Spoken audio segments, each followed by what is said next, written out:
우리 4월 한 달 동안은 생활 속의 예배자에 대하여 생각하는 중에 특별히 다윗이라고 하는 인물의 일대기를 살펴보면서 그 모범을 삼고자 하였습니다. 우리가 첫 주에는 다윗의 어린 시절 하나님을 온전히 신뢰하는 모습을 골리앗 장군과의 대결 속에서 찾아보았습니다. 다윗이 왕이 되어서 그 이전에 요나단과 약속했던 것을 지키기 위하여 숨어있던 요나단의 아들 무이보셋을 찾아내어서 신분을 상승시켜 주었던 약속을 지키는 다윗을 두 번째 주에 같이 생각해 보았습니다. 그가 왕으로서 절정기에 있었을 때에 그만 실수하여서 저지르지 말아야 할 범죄를 저지르게 되고 그것을 나단 선지자를 통하여 지적받게 되었을 때에 하나님 앞에서 자신의 가슴을 찢고 상한 심령으로 통회하는 그러한 다윗의 모습을 보았습니다. 이러한 것들이 전부 우리의 일상의 삶에서 참된 예배자의 모습이라 하는 것들을 함께 생각해 왔습니다. 오늘은 그 마지막 시간으로 다윗의 말년을 돌아보기를 원합니다. 생을 아름답게 마감하였던 다윗의 모습을 우리가 조명하여 보면서 우리의 삶에 대하여서도 그러한 삶이 되기를 소망하면서 말씀을 같이 살펴보도록 하겠습니다. 웰빙이라고 하는 말은 오래전부터 우리의 관심을 끌어왔습니다. 그래서 식단 조절을 하고 영양가 있는 것들을 먹고 살찌는 것들은 가능하면 배제하고 다이어트 식품을 위주로 하면서 좋은 영양이 있는 그러한 음식들을 먹는 웰빙 시대를 오래전에 열었습니다. 그리고 먹는 것뿐만이 아니라 우리의 삶의 질도 높여보자라고 해서 그런 취지에서 웰리빙이라고 하는 단어도 많이 사용을 해왔습니다. 요즘은 또 다른 한 단어가 우리의 관심을 끌고 있는데 그것은 웰다잉이라고 하는 단어입니다. 웰다잉, 잘 죽자라는 말입니다. 잘 죽자. 하루하루 내가 어떻게 살아야 할지 버거운 무거운 짐을 지고 겨우겨우 살아가는 사람들에게는 지금 내가 죽을 생각을 할 겨를이 어디 있는가라는 생각을 하실런지 몰라도 어느 사람이나 예외 없이 태어났으면 죽는 날이 있게 마련인데 어떻게 죽을 것인가?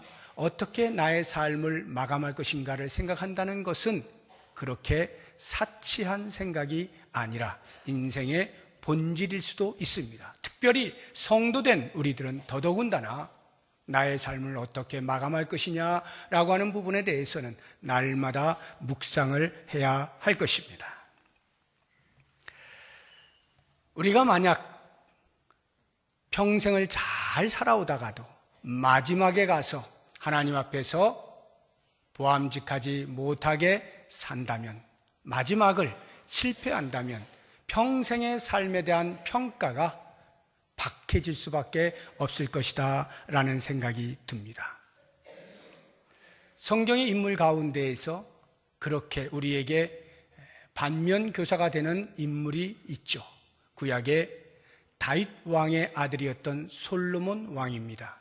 아시는 것처럼 솔로몬 왕은 하나님께로부터 지혜를 받고 그에 따라서 부귀와 영화도 함께 누렸던 사람으로서 주변 국가들의 통수권자들로부터조차 존경을 받고 부러움을 샀던, 한마디로 어느 누구를 비교할 수 없는 최고의 삶을 살았던 왕입니다.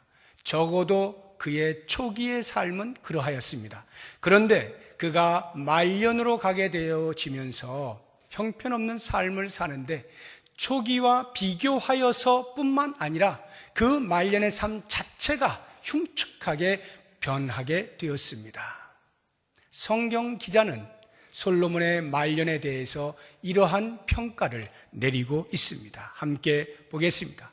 열왕기상 11장 6절 말씀입니다. 솔로몬이 여호와의 눈앞에서 악을 행하여 그의 아버지 다윗이 여호와를 온전히 따름같이 따르지 아니하니라. 여호와의 눈앞에서 악을 행하는 사람으로 전락되었습니다. 한 걸음 더 나아가서 9절을 보겠습니다. 같이 읽습니다. 솔로몬이 마음을 돌려 이스라엘의 하나님 여호와를 떠남으로 여호와께서 그에게 진노하시니라. 여호와께서 거기까지만 하죠. 진노하시니라까지만. 그의 말년에 솔로몬이 여호와를 향하여 마음을 돌려서 하나님으로부터 떠났다라는 거예요. 그래서 그러한 평가에 이어서 결국 그 결과로 하나님으로부터 진노를 받을 수밖에 없었노라고 기술하고 있는 것입니다.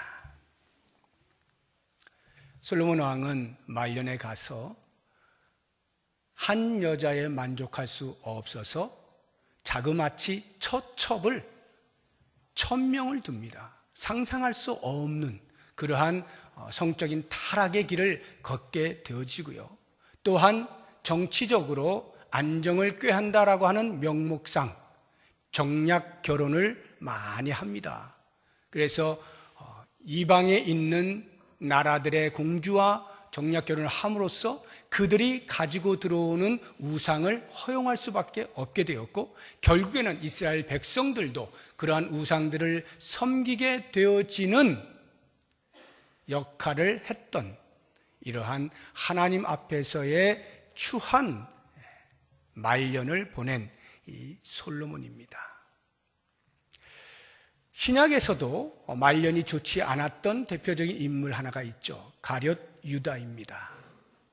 예수님의 제자로서의 부름을 받고 젊은 청춘을 예수님과 함께 살아가면서 나름대로의 미래의 꿈을 꾸고 예수님께 신뢰를 받아서 돈을 맞는 회계 자리까지 차지하면서 나름대로 괜찮은 삶을 살았던 가룟 유다가 마지막 순간에 예수님이 십자가에서 죽으신다라고 하는 그 말을 들으면서 자신의 야망이 꺾이는 순간에 결국 예수님을 부인하고 배반하고 팔아 넘기죠. 그래도 양심은 있었는지 그것이 너무나 괴로워 자책하다가 결국에는 자기의 목숨을 스스로 끊어요. 목 메어서 자결을 하게 되어지죠. 이러한 가룟 유다에 대해서 예수님께서는 그 사람은 차라리 나지 아니하였으면 더 좋을 뻔하였느니라 라고 하는 평가를 내립니다. 우리는 이러한 인물들을 보면서 인생을 마감할 때 그 끝이 얼마나 중요하냐라고 하는 것을 쉽게 알 수가 있습니다. 그런 면에서 오늘 우리는 다윗 왕의 말년을 살펴보면서 과연 우리는 어때야 될까라고 하는 것을 교훈을 받고자 하는 것입니다. 역대상 28장과 29장은 다윗의 말년에 대하여 기술을 해놓고 있습니다. 그 기술 내용을 보게 되면 크게 다윗의 말년에 다윗이 행한 것이 두 가지가 있는데요. 그 첫 번째가 다음 세대로의 신앙을 전수하는 일입니다. 그리고 두 번째가 성전 건축을 위한 준비를 하는 것입니다. 이 두 가지를 우리가 같이 살펴보면서 도전을 받기 원합니다. 먼저 다음 세대로의 신앙을 전수하는 다윗의 모습을 보기를 원합니다. 이미 우리가 지난주에도 본 것처럼 다윗은 완전한 사람이 아니었습니다. 실수하고 범죄도 하는 사람이었습니다. 지난주에 있었던 그 사건뿐만 아니라 다윗이 통치 거의 마지막 즈음에서는 또 한 번의 실수를 하게 되는데 그것이 인구조사입니다. 자신의 힘을 과시하고 자신의 세력이 어느 정도인지를 확인하고 싶어 인구조사를 한 것이 하나님께 불경스러운 것이 되어서 하나님의 진노를 받아 3일 동안의 전염병이 돌아 백성들 7만 명이 죽습니다. 그러한 실수를 하는 다윗, 그럼에도 불구하고 다윗 전체의 인생을 우리가 평가할 때 성경은 말하는 것입니다. 하나님의 마음에 합한 자라고, 여호와를 온전히 섬기는 자라고 평가를 내리고 있는 것입니다. 그 평가가 틀리지 않았음이 오늘 우리가 살펴보게 되어질 그의 말년을 보게 되면 알 수가 있어요. 마지막 때가 되었습니다. 모든 고관 대작들을 다 불러 모읍니다. 지도자들을 불러 모았습니다. 그 28장 1절에 나와요. 그리고는 다윗이 마지막으로 교훈을 합니다. 죽을 때 남기는 교훈을 유훈이라고 말합니다. 다윗이 유훈할 때 그 유훈의 핵심, 한마디로 정의해라 라고 한다면 여호와 신앙입니다. 여호와 신앙을 그들에게 남기는데요. 자기의 아들이자 다음 왕이 되어질 솔로몬에게도 마찬가지고 그 지도자들과 백성들에게도 역시 동일한 여호와 신앙이라고 하는 유훈을 남깁니다. 28장 8절을 보시기 바랍니다. 역대상 28장 8절. 8절은 그 지도자들에게 말하고 있는 것이고요. 9절은 솔로몬에게 말하고 있는 것입니다. 같이 한번 읽어보겠습니다. 이제 너희는 온 이스라엘 곧 여호와의 회중이 보는 데에서와 우리 하나님이 들으시는 데에서 너희 하나님 여호와의 모든 계명을 구하여 지키기로 하라. 그리하면 너희가 이 아름다운 땅을 누리고 너희 후손에게 끼쳐 영원한 기업이 되게 하리라. 내 아들 솔로몬아, 너는 내 아버지의 하나님을 알고 온전한 마음과 기쁜 뜻으로 섬길지어다. 여호와께서는 모든 마음을 감찰하사 모든 의도를 아시나니 내가 만일 그를 찾으면 만날 것이요 만일 내가 그를 버리면 그가 너를 영원히 버리시리라. 한마디로 여호와의 계명을 잘 지키고 오직 여호와만 섬겨라. 여호와 신앙을 남기고 있는 것입니다. 이것을 보면 마치 여호수아가 그의 사명을 다하고 죽을 때에 그 백성들 앞에서 남겨놓은 것과 매우 흡사하다는 것을 보게 됩니다. 한번 찾아보죠.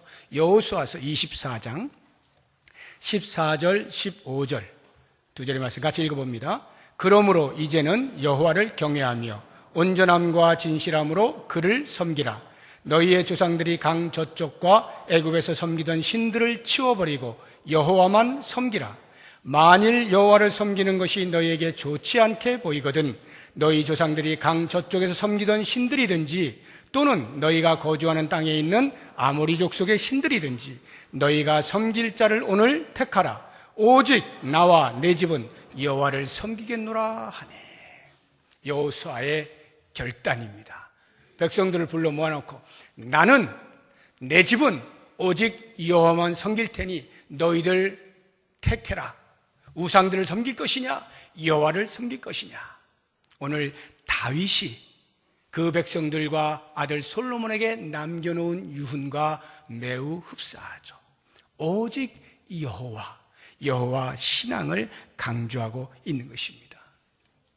사랑하는 여러분, 우리의 삶이 오늘로 끝이 난다라고 가정한다면 과연 나는 다음 세대에게 무엇을 남길 것인가 생각해 보시기 바랍니다. 무엇을 남기고 싶으십니까?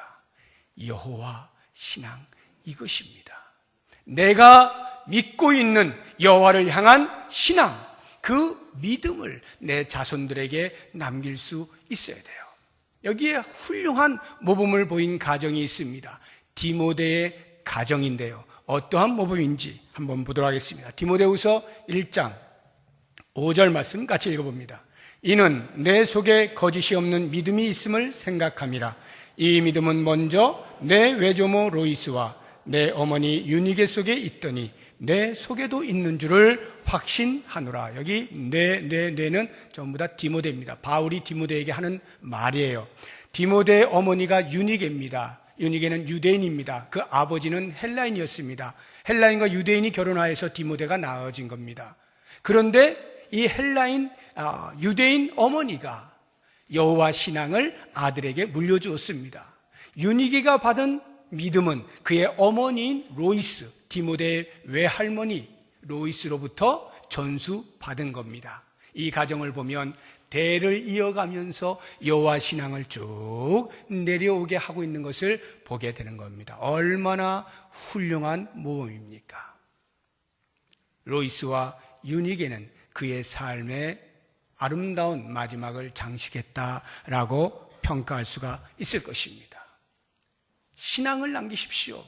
나의 공적이나 나의 이름을 남기려 하지 마십시오. 정말로 이름을 남기고 싶다고 하면 내 이름이 아닌 여호와의 이름을 남기십시오. 예수 그리스도의 이름을 남기십시오. 나로 나 되게 하신 여호와의 이름을 우리의 자녀들에게, 우리의 다음 세대들에게 남겨주십시오. 그러면 그들이 그 이름을 기억하고 동일한 믿음의 자리에 서게 되는 것입니다. 다윗이 그렇게 말하지 않습니까? 다시 28장 9절을 보시게 되면 내 아들 솔로몬아 너는 내 아버지의 하나님을 알고 이렇게 말합니다.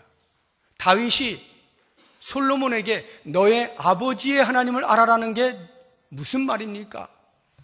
자기를 가리켜서 내가 섬기는 하나님, 내가 지금까지 섬겨왔던 그 하나님을 네가 알기를 원한다. 다시 말하면 내가 너에게 보여주었던 하나님을 향한 나의 믿음을 너도 그대로 가질 수 있기를 원한다. 얼마나 자신 있는 말입니까? 하나님을 섬겨도 대충 섬긴 사람은 이 말 하기 쉽지 않아요. 쑥스럽죠. 부끄럽죠. 아들이 다 알고 있는데 굳이 이런 말에서 오히려 더 창피함을 당할 수가 있으니까 말하기가 쉽지 않아요. 정말 자신이 있어야 돼요. 하나님 앞에서 내가 한평생을 하나님만 섬겼다라고 하는 그러한 당당함이 있을 때 나의 하나님을 네가 알기를 원한다라는 말을 해줄 수가 있는 거죠. 그리고 한 걸음 더 나아가서 그 다음 세대 자녀들을 축복하는 것입니다. 축복하는 거예요. 신앙을 남긴다라고 하는 것에 이 축복이 굉장히 중요한 역할을 합니다. 야곱이 자기의 12아들을 죽기 직전에 다 불러 모아놓고 한 사람씩 머리에 손을 얹고 축복 기도를 해줍니다. 그것이 창세기 49장에 나와요. 쭉 기도해 준 다음에 전체를 아우르는, 요약하고 있는 한 구절이 나옵니다. 창세기 49장 28절 말씀 같이 한번 읽어봅니다. 이들은 이스라엘의 12지파라. 이와 같이 그들의 아버지가 그들에게 말하고 그들에게 축복하였으니 곧 그들 각 사람의 분량대로 축복하였더라. 얼마나 중요한 말인지 몰라요. 야곱이 자기 아들들을 생각하면서 다 축복하는데 무조건 좋은 말, 무조건 좋은 것만 쏟아부은 것이 아니라 그들의 분량대로 축복을 합니다. 무슨 말이에요? 평소에 그 아들들에 대하여 아버지가 늘 생각하고 있었다 이 말이죠. 그래서 그 아들에게 가장 적합한 하나님의 복을 빌었다라고 하는 것입니다. 이게 신앙의 전수에 매우 중요해요. 여러분은 여러분의 자녀들을 얼마나 축복하고 계십니까? 축복한다는 말은 하나님께서 그 아이에게 내가 빈 복을 부어주시기를 소망하는 거예요. 이게 축복이에요. 그러면 단순히 내가 빈 것을 하나님 무조건 해주셔야 됩니다. 이 자체가 목적이 아니라 그러한 축복을 통하여 자녀들은 복이라고 하는 것은 하나님께로부터 오는 것이로구나. 그래서 나는 하나님만 의지하며 살아야 하는 것이로구나 하는 것을 깨닫게 되는 거예요. 이게 신앙의 전수입니다. 우리는 이제 곧 5월을 맞이합니다. 가정의 달이에요.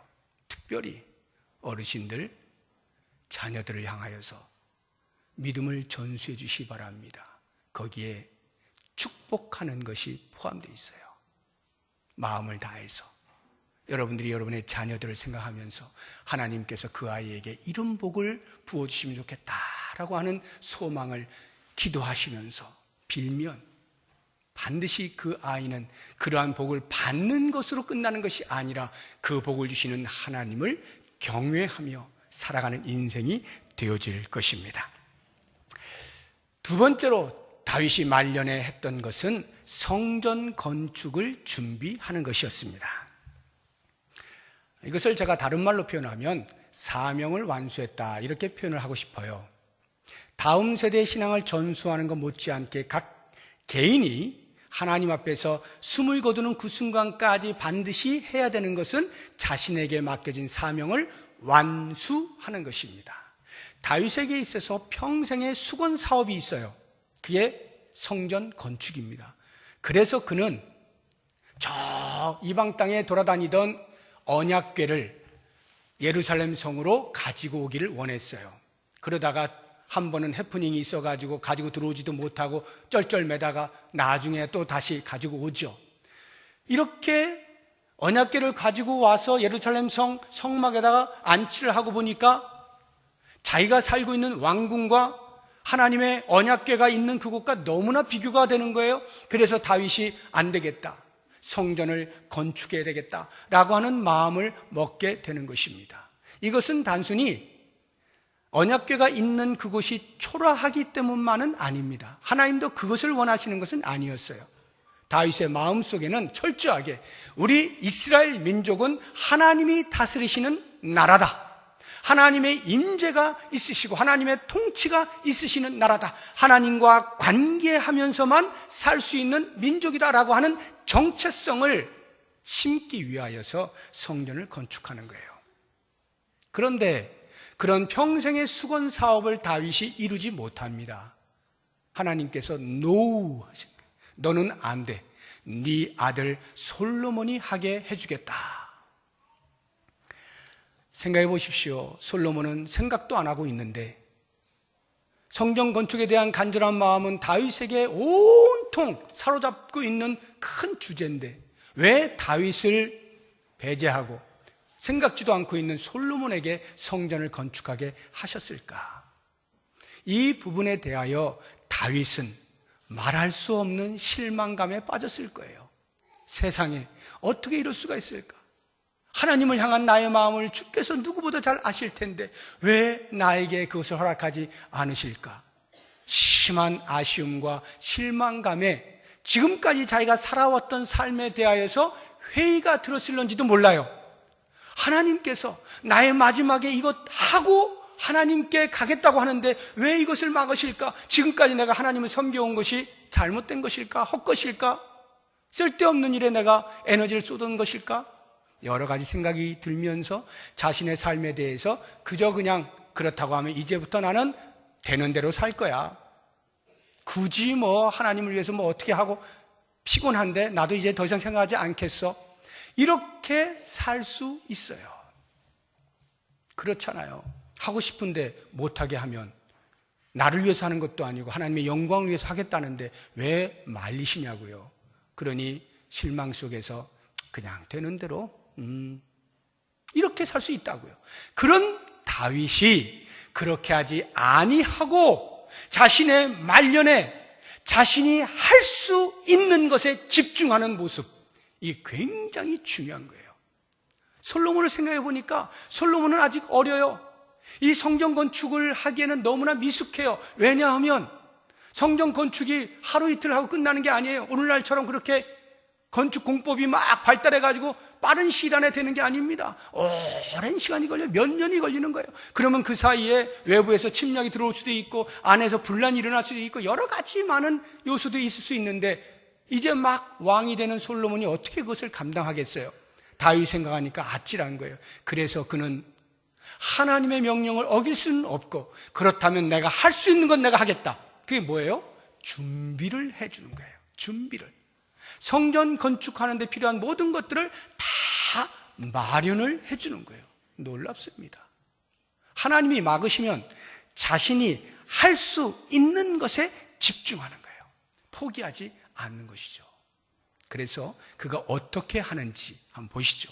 28장 19절 보십시오. 28장 19절 다윗이 이르되 여호와의 손이 내게 임하여 이 모든 일의 설계를 그려 나에게 알려주셨느니라. 하나님께서요 성전을 어떻게 지을지 성전 안에 있는 모든 기구들의 설계도를 다윗의 손에 쥐어주신 거예요. 그것을 받아들은 다윗이 다시 28장 11절을 보십시오.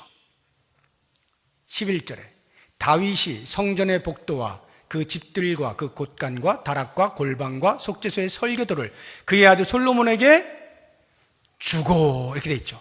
솔로몬에게 주었습니다. 12절 보세요.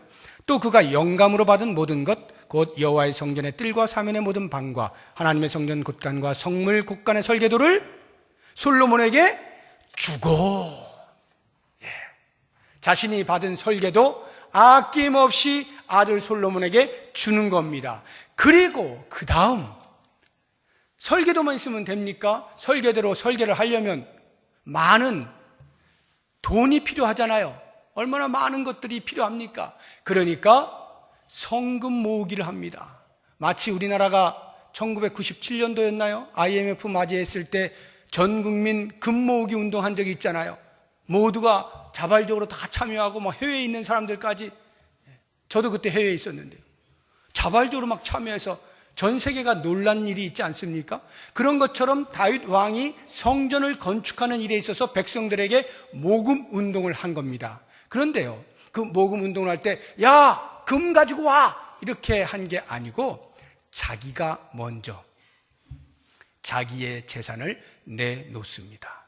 얼마나 내놓았을까요? 29장 보십시오. 4절.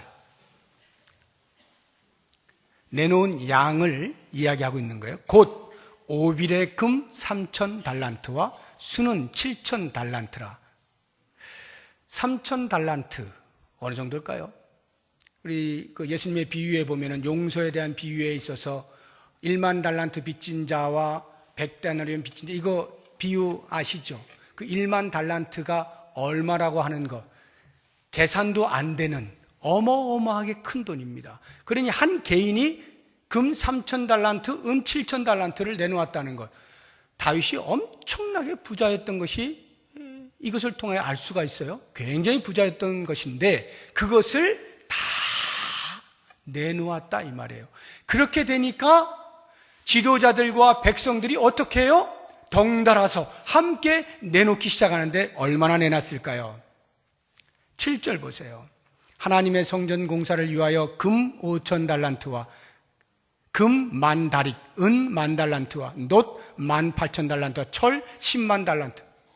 상상할 수 없는 것들이 지도자들의 가정에서 쏟아져 나오기 시작합니다. 그러면서 온 백성들이 동참하는데요. 9절을 보십시오.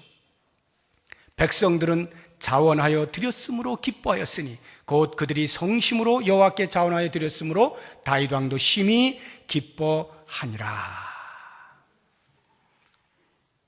다윗이 모범을 보이면서 온 백성들도 드리기 시작하는데 할 수 없이 억지로 안 하면 큰일 나니까가 아니라 기쁨으로 자원하여 즐겁게 동참을 하여서 충분히 성전을 건축하고도 남도록 그렇게 모금이 되었다라고 하는 것입니다. 저는 이 부분을 보면서 어떻게 다윗이 성전 건축에 대한 사모하는 마음을 가지고 자신이 할 수 없으니까 솔로몬이 할 수 있는 모든 준비를 해 놓는 일에 있어서 자신의 것을 아낌없이 다 쏟아부을 수가 있었을까? 우리는 보통 노년에 어떻게 살 것인가에 대한 노후 대책 다 마련하잖아요. 내가 먹고 살 것에 대해 준비를 하지 않습니까? 근데 다윗은 다 쏟아 부어서 성전 건축하는 데 들였다 이 말이에요. 어떻게 이것이 가능할까를 살펴보니까 크게 두 가지가 제 눈에 보이는 거예요. 그 첫 번째가 다윗은 이 땅을 살 때에 청지기의 개념을 가지고 살았어요. 내게 있는 것은 내 것이 아니다. 전부 하나님의 것인데 하나님이 나에게 잠시 맡겨놓으신 것 내가 지금 관리하고 있는 중이다. 그러니 하나님께서 원하시고 하나님이 필요하시다라고 할 때 나는 언제든지 하나님께 드린다. 이 정신이 있었던 거예요. 14절 보십시오.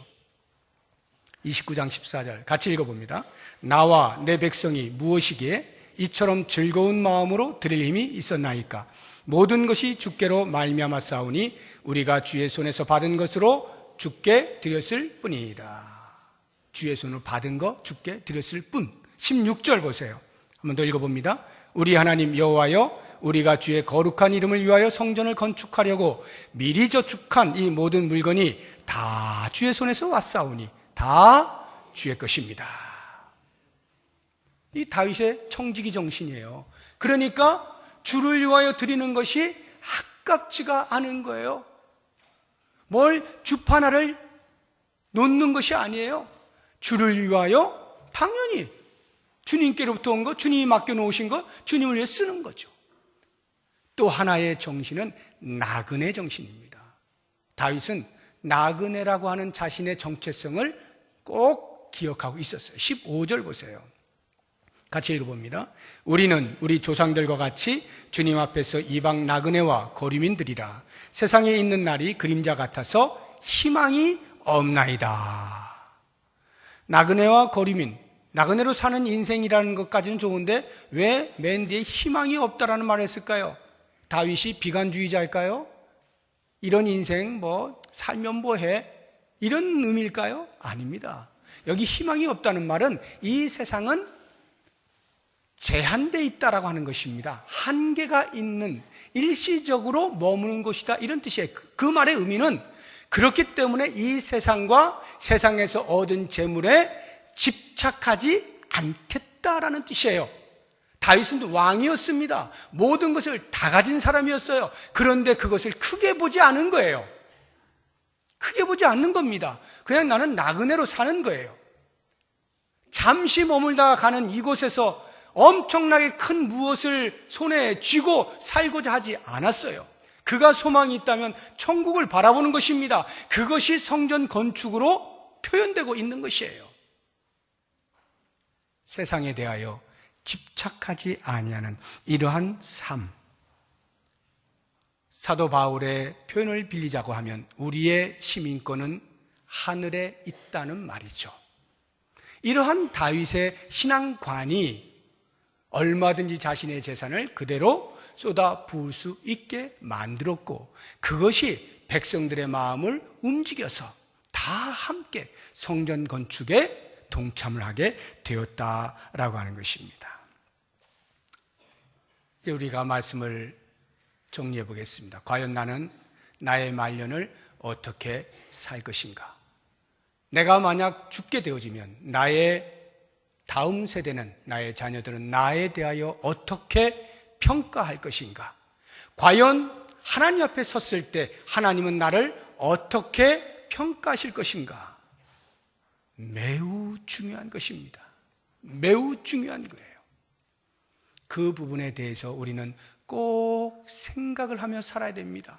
그래서 우리의 살아있는 동안에 우리의 다음 세대에게 내가 믿고 있는, 내가 섬기고 있는 여호와 하나님을 향한 그 신앙을 반드시 전수해 주어야 하고, 주님께서 이 땅에 나에게 맡겨놓으신 사명 완수할 때까지, 다시 말하면 내 숨이 멎는 그 순간까지 일을 놓지 아니하고 내가 할 수 있는 일에 집중하여 최선을 다하여 하나님을 섬기는 겁니다.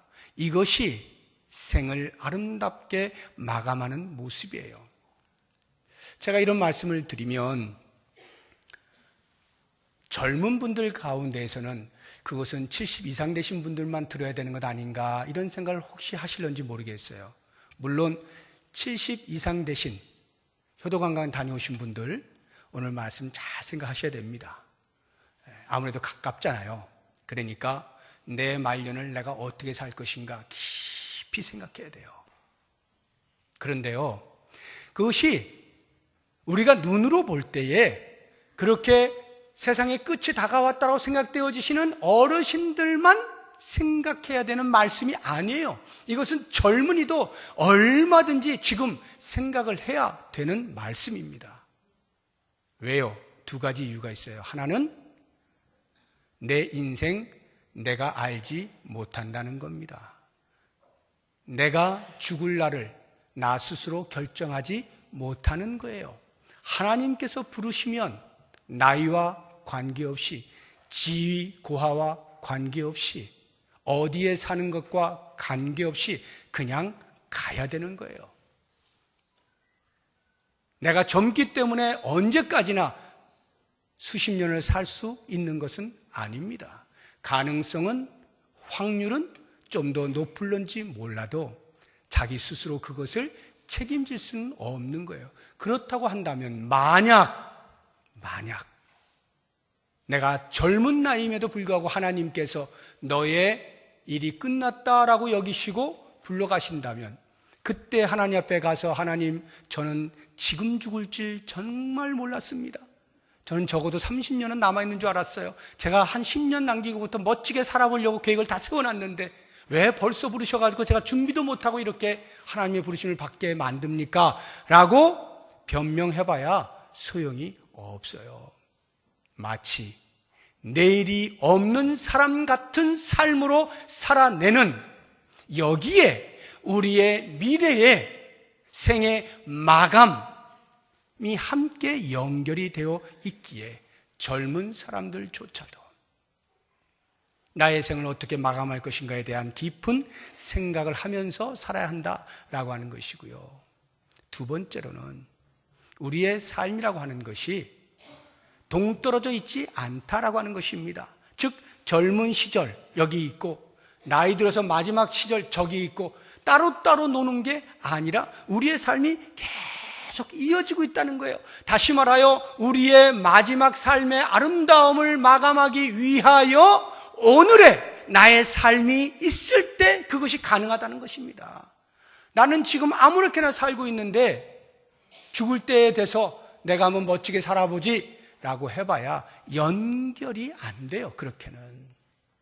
그렇기 때문에 젊은 시절에도 웰 다잉에 대한 생각을 해야 되는 겁니다. 나는 어떻게 나의 마지막을 살아갈 것인가, 어떻게 마감하며 살 것이냐, 이 부분에 대해서 오늘 다윗이 보여주고 있는 이 모범을 따라서 우리에게 주어져 있는 시간과 공간 속에서 우리의 가정 안에서, 교회 공동체 안에서 우리의 다음 세대들에게 여호와 신앙을 알려주고, 대사회적으로는 이 세상에 대하여 우리가 선배로서, 신앙의 선배로서 그 신앙을 전수해 주어야 할 의무가 있죠. 그것이 바로 전도잖아요. 세상에 복음을 증거하는 일을 해야 하는 것이고요. 그리고 우리 각자들은 각자의 자리에서 하나님께서 숨을 멎게 하시는 그 순간까지 손 놓고 사는 것이 아니라 계속해서 주를 바라보고 주를 위해서 무엇을 하며 살까, 사명에 대한 생각과 함께 완수를 해나간다면 그보다 더 멋진 생의 마감도 없을 거리라 생각이 들어서 우리 모든 성도님들이 저를 포함해서 아름다운 생을 마감함으로 참 예배자로 살아갈 수 있기를 주의 이름으로 축복합니다. 기도하겠습니다. 하나님 아버지, 주님 앞에 섰을 때 그렇게 평가받고 싶습니다. 숨이 멎는 바로 그 순간까지 하나님을 향한 참 예배자로 살았노라고 평가를 받고 싶습니다. 우리에게 그러할 힘을 허락하여 주옵소서. 예수님의 이름으로 기도드립니다. 아멘.